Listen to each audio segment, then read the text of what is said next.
So, bagong ligo ang Samsam ko at may nakita akong kuto. So, medyo matagal-tagal na rin kasi nang naglagay ako nung pangtanggal ng garapata ay ng mga kuto niya.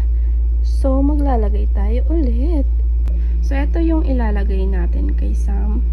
Ayan. Affordable din to. So, if may mga dogs kayo na nakikitaan nyo ng mga kuto, kaya gaya nito, ayan, kawawa naman kasi yung alaga natin kapag ayun, medyo maraming kuto, diba? Kamot ng kamot at kawawa naman sila. Ayun, bagong ligo yan. Yan, papatakan ko yung area na yan, ha.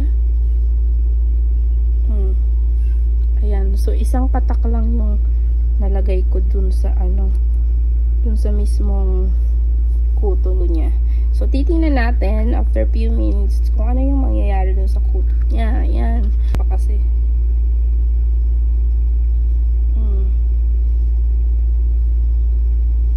wala na, di na gumagalaw. So, ayan yung kuto. O, diba, hindi na siya gumagalaw.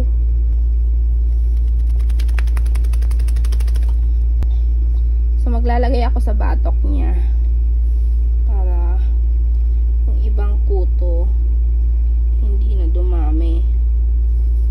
Yan. Yan.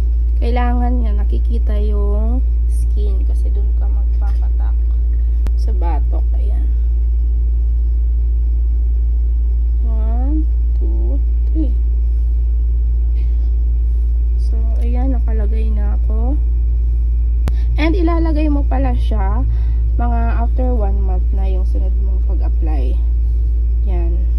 At mga may take note, hindi po siya pwede sa dogs under 7 weeks of age. Siyempre, itatago mo yung container so hindi maaabot ng mga bata. And for external use and cannot be given to pets for internal use.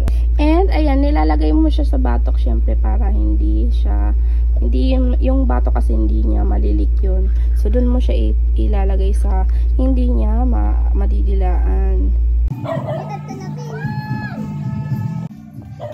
So, if your pets nakaka-experience ng mga parasites sa kanilang mga balat, you can order this. Ilalagay dito sa comment section yung link.